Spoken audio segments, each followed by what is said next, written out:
दोस्तों नमस्कार, आप देख रहे हैं सत्य हुंकार। मैं आपके साथ सत्यपाल। एक बड़ी खबर जो आपने सुनी होगी, बहुत ही दुख देने वाली, अचंभित करने वाली एक ऐसी खबर जो हमने पहले दिखाई थी कि 81 कोठी के पास बसी संजय कॉलोनी के करीब 14 से ज़्यादा मकानों को तोड़ने के नोटिस दे दिए गए। आज अगर मैं उसकी वास्तु स्थिति बताऊं, अंत की स्थिति बताऊं कि क्या चल रहा है, और साथ साथ ये बताऊं कि आखिर इसमें अपडेट क्या हुआ, क्या कार्रवाई हुई, क्या ये रुक पाएंगी, क्या ये टूट जाएंगी, ये कई सारे सवालों के जवाब आज हम खोजेंगे। क्योंकि 10 जुलाई को इन्हें तोड़ने के नोटिस हुए थे, 10 जुलाई आ चुकी है। अब क्या वाकई ये कॉलोनी टूट जाएंगी या रुक जाएंगी? सबसे पहले बता देना चाहता हूँ कि आज पूरा का पूरा नगर निगम का अमला जॉइंट कमिश्नर की अगुवाई में एक बार फिर कॉलोनी में आया और उन्होंने इसकी पड़ताल की कि इस कॉलोनी को कैसे तोड़ा जाए, और लोगों से कहा गया, आगाह किया गया कि आप अपना सामान खुद हटा लीजिए। 10 जुलाई को ये कॉलोनी को तोड़ना ही होगा, और जो तोड़ने का खर्चा होगा वो भी उन्हीं लोगों से लिया जाएगा। बहुत ही दुखद है। पहले मैं वो बयान आपको सुना देता हूं जो जॉइंट कमिश्नर ने कहा, उसके बाद मैं आपको बताऊंगा कि इसमें अपडेट क्या हुआ। मेरे साथ होंगे यहाँ के पूर्व पार्षद भाजपा के बड़े नेता ओम प्रकाश रक्षवाल, जो बताएंगे कि आखिर ये स्थिति आई क्यों और इसका अभी फिलहाल का अपडेट क्या है। पहले वो बयान सुन लीजिए, उसके बाद मैं आपको मिलाता हूँ ओम प्रकाश रक्षवाल जी से। आज भी हम लोग इन लोगों को इंटीमेट करने के लिए आए हैं कि अपने मकानों को खाली कर लें, ताकि किसी प्रकार की दिक्कत ना हो, और अदरवाइज़ MCF इनको तोड़वाएगा और उस तोड़ने के दौरान जो खर्चा लगेगा वो भी इन लोगों से वहन किया जाएगा।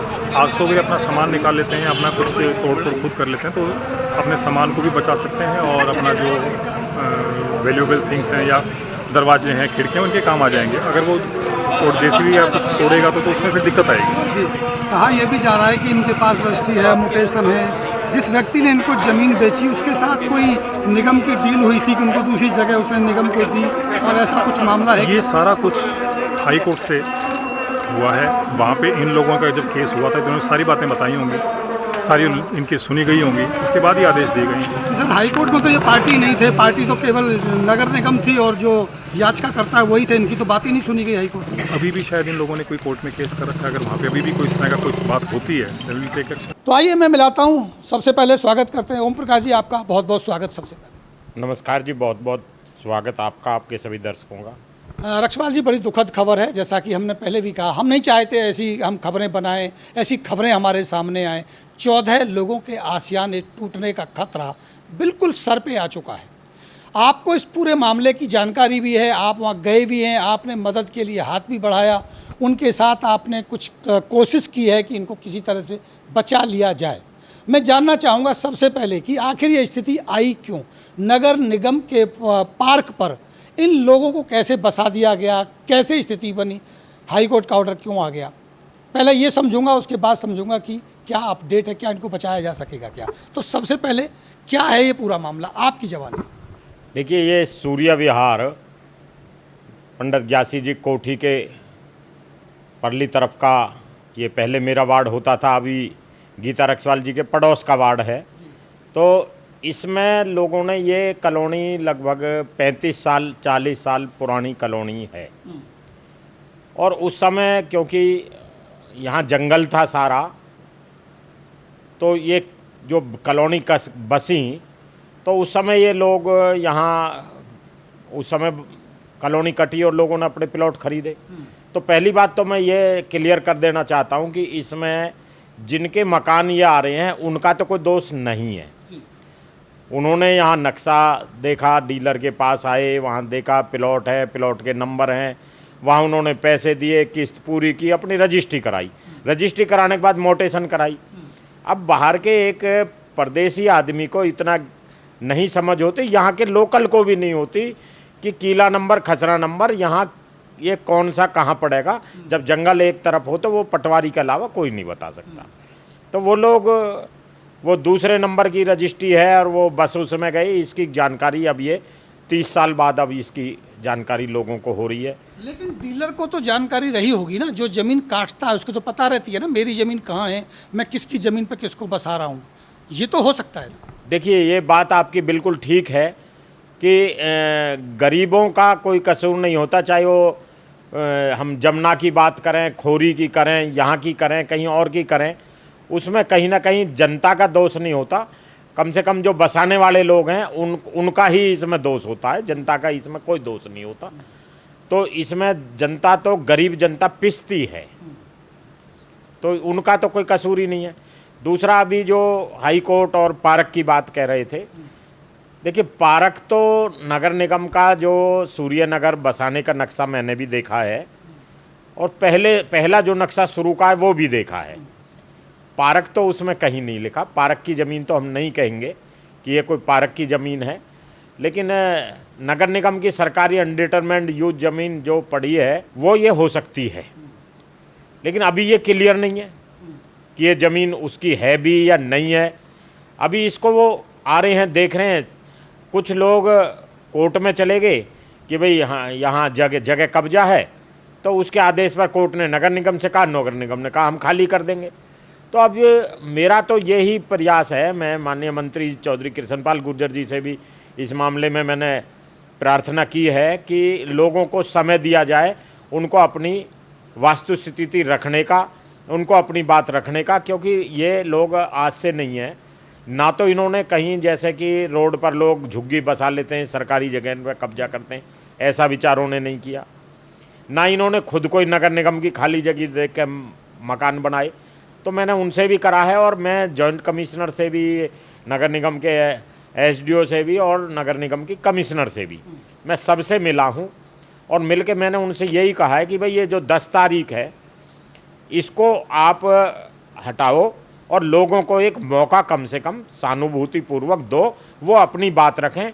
और लोग हाई कोर्ट में, माननीय न्यायालय का हम इज्जत करते हैं, उनकी बात की पालना करते हैं, लेकिन माननीय न्यायालय भी ये कहता है कि दूसरा पक्ष भी अपनी बात रखे। आज तक इसमें दूसरे पक्ष को पता ही नहीं है, वो पार्टी नहीं है, नगर निगम और जिन्होंने ये शिकायत की है वो दो आपस में इसको खेल रहे हैं, तीसरे पक्ष को पूछा ही नहीं गया। जो इससे प्रभावित हो रहे हैं, जो पीड़ित होने वाले हैं, उसको तो पूछा ही नहीं किसी ने, उसका दर्द सुना ही नहीं।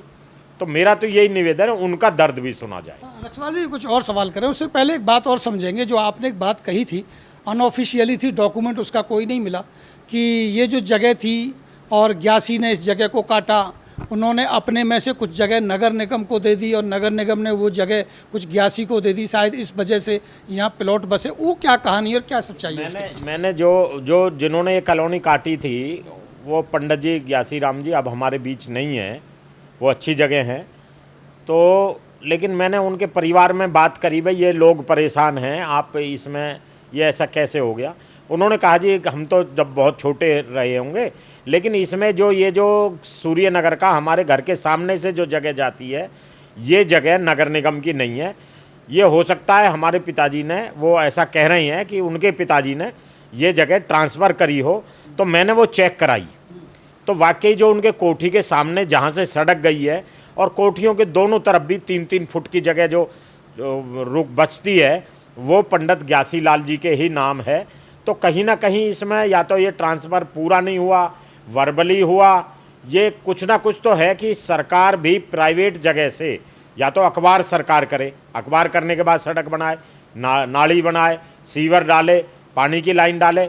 अगर नगर निगम ने इसमें कोई सड़क निकाली है, सीवर की लाइन दी है पीछे के हिस्से की, तो कुछ ना कुछ तो उनकी डीलर से अंडरस्टैंडिंग हुई होगी, ऐसा मुझे लगता है। अब क्या ये बड़ा सवाल खड़ा नहीं हो जाएगा कि अगर नगर निगम लोगों से अपनी ज़मीन ले सकता है, तो क्यों ना ग्यासी लाल शर्मा जी के जो अब उनके मालिक जो बने, उनके बच्चे होंगे, वो क्यों ना नगर निगम से अपनी ज़मीन ले लें? तब इन लोगों को रास्ता कैसे मिलेगा? तब तो एक और नई मुश्किल हो सकती है। इसमें कई हल हो सकते हैं। इसका पहली बात तो ये पूरा मुझे नहीं लगता कि सारी जगह ये नगर निगम की, कोई हो सकता है 10-5 फुट कोई बढ़ रही हो उधर, लेकिन अगर है भी, इसके 2-3 इसके तरीके हो सकते हैं। एक तो जगह के बदले में जगह देकर ट्रांसफ़र सरकार से प्रार्थना करी जाए, वो करी जा सकती है। दूसरा, कोई छोटी मोटी कोई इन पर पेनल्टी डालकर इनसे कोई तय करके कि भाई इतना ये दे दें और इनको यहीं के यहीं इन प्लॉट वालों को उनको जगह यहाँ के यहाँ दे दी जाए, क्योंकि गरीबों को उजाड़ना किसी के भी हित में नहीं है। तो मैं चाहता हूँ कि या तो इनको यहीं के यहीं जगह भी इनको मिल जाए उसका कोई छोटी मोटी कोई सरकार शुल्क रखना चाहती हो, जितना ये लोग दे पाएँ, क्योंकि लोग 10,000 12,000 कमाने वाले हैं। ये लोग कोई बहुत बड़े पूंजीपति नहीं है, किसी का 30 गज का मकान है, किसी का 50 गज का मकान है, जैसे तैसे लोगों ने बनाया। तो ऐसे करके ये है तरीका, एक ट्रांसफ़र का है, एक शुल्क का है।